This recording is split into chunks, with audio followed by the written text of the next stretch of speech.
My name is Mrs. Aroture Emobosa Faith. I'm the face behind Tasty Food in Bowls and Catering Services. I'm a graduate of International Studies and Diplomacy from the University of Benin, great popular Uniben. But now I'm a caterer. 7 years old now in this business. Okay. I would say I started from Ogbeogonogo market in the year 2017, where I started with cooking of rice. So it all started after I had to quit my bank job. I got a job in the bank to be a marketer, Eagle Flight precisely. So after training in the bank and all that, so they came with a portfolio that as a marketer, if you give out loan to your customers, you have to pay and be responsible for any defaulting loan. That's a loan that goes back. So deep down in me, I was like, what is not possible now? I can't be held responsible for a loan I did not make use of, and also you cannot give loan to your family members. So I was like, no one can take advantage of me seeking for a job. So I had to send my resignation letter, and they were all looking like, is this woman normal after years of staying at home after graduation from school? I was like, it's what I want, let me go. So that was what gave birth to me starting catering business. But first of all, I started working in ogbeogonogo after I had to quit my bank job. I will go to the market, I'll cook from my house, take to the market and sell my food there. I'll pack in takeaway packs, carry around the market and sell to customers. Then we started with goat meat stew and white rice. So that was how we started. We sell, walk around the market, sell to customers and all that. So, and I can remember vividly, I started that business with 8,500 naira. So my first sales, when I went to the market that first day, I made money. I came home, I was so happy. I was like, wow, I sold. So along the line, I met a friend of mine, a childhood friend of mine by the name Sent by Mildred, who saw me in the market and was like, just Mubo, you are selling food. I said, what will I do now? I can't stay at home. So she said, anyway, no wahala, it's a good one. No. I said, thank you. She bought food from me that day, and later on she called me and said, there's a group, a business group I'm going to introduce you to. I'll give you the contact of the lady, tell her you are from me. She will add you up and you can be sending you online. So I said, okay, no problem. So after that, I think in 2019, COVID came. So I had to start re-strategizing, since I won't be going back to the market to sell, on how to come up with the online business. So I got the lady's contact, she added me to a group, and from there business started online. It was not an easy one, I must say. They say the road to success is not always a smooth ride. So starting that business, especially selling in the markets, then when I was in the market, I have to carry my second daughter on my back and be hawking food just to make both ends meet. There are days I will want to give up, but I will just say to myself, no, Mobo, believe in yourself, you can do it, pull through. Then being a caterer is not an easy one, I must say, because so many challenges come with it. At times you're not able to please your customers. You might put your all into a particular job, thinking you've been able to meet all they would want, but at the end of the day, you might still get a call from them that, madam, this your delivery, it didn't come out nice. So, and we are humans now. Before you know, your emotion starts playing on you. You will be like, I'm not sure I'm on the right path, but there's this voice again that will come and say, you can do it. If other people are doing it, you can do better than they are. So I would say the business is a challenging one. It's really challenging because sorting for materials, trying to get products to buy, your workers, it's not easy at all. Being a caterer, it's not an easy one because down in the business, a lot of people have this notion that people that sell food or cook for events, they are not literate. So that really gets to us. They'll feel you are not educated. So that one is really a great challenge for a lot of us in the business that are graduates, but it also gives us an edge over those who are doing the business that are not literate. Okay, like I said, when I started the online business, I was added to a group, Asaba vendors group, business community.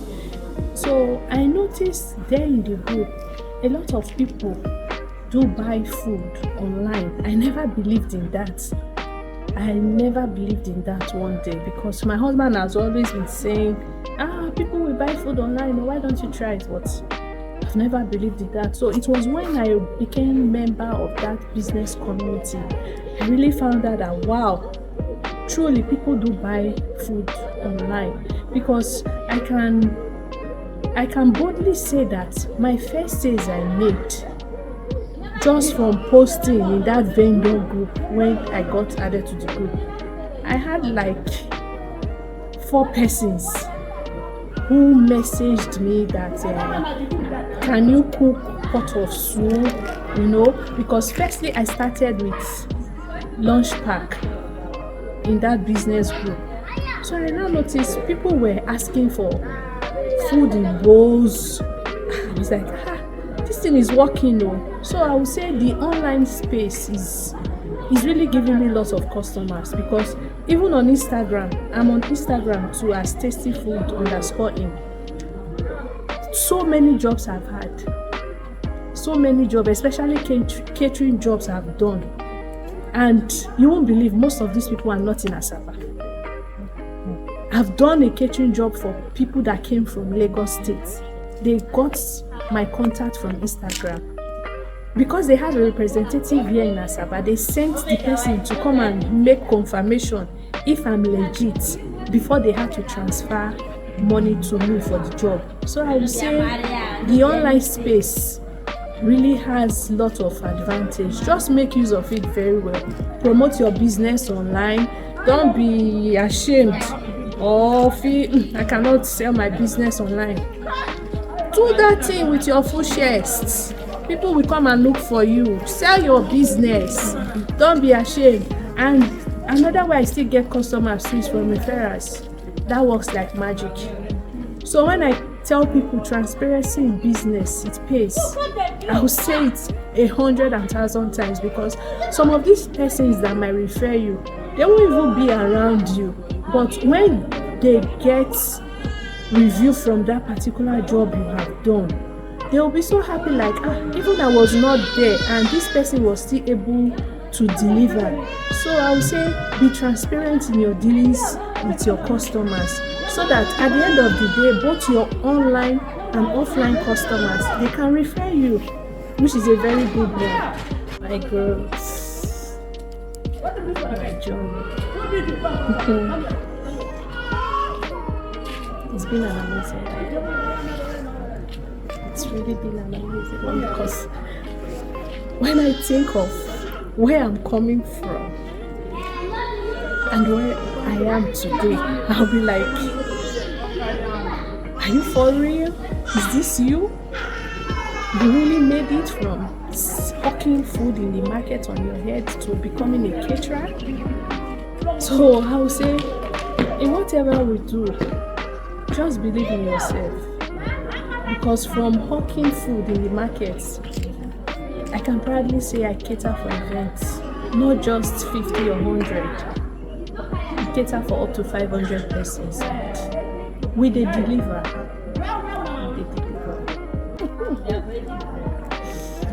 My husband. He came with the name Tasty. Because during COVID, while we were thinking of how to start the online business, he was like, okay, let's try and get a name for this your business now. I said, what are we doing? Just put anything food there now. He said, no, let's be trying different names. He came up with different names. So he came up with this Tasty. I was like, Tasty. He came up with Tasty Meals. I was like, Tasty Meals. I searched the internet. I saw some other persons, they were using it. I said, people are using this name now. Let's see what we can do about it. So he now came up with Tasty Food. I was like, perfect. So when I searched, we didn't find anybody using the name Tasty Food. So we had to come up with the name Tasty Food in Bowls. That was how we started. That was how the name came about. It wasn't an easy one. It was not easy at all. Firstly, before I started this business, I had to call my auntie and I told her this was what I wanted to do. She was like, Mobo, my husband no go gree, it's not possible at all. I said, but it's what I feel like doing now. She said, okay, don't worry, let us pray about it. I did fasting. My husband is not aware of this part. 3 days to talk to God about him agreeing before I would place it on the table for him. And when I did, at first, he was reluctant. He said, no, you want to go and be hawking food in the market. Which house? Yeah. I said, please now, just give it a try now. Let's see. If it doesn't work out, then you can stop me from doing it. So that's my same auntie. She had to call him and she pleaded on my behalf that we should believe in what I want to do, that it will grow into something that will be great and known everywhere. So he now said, okay, that was how he agreed for us to start. My candid advice to my co-vendor in the food business and other businesses is be consistent in whatever you do. Consistency is 100 over 100. When you are consistent in what you do, it will only take time. You will grow and you will see yourself producing youthful results. So just be consistent in anything you do. Focus on your focus. That is it.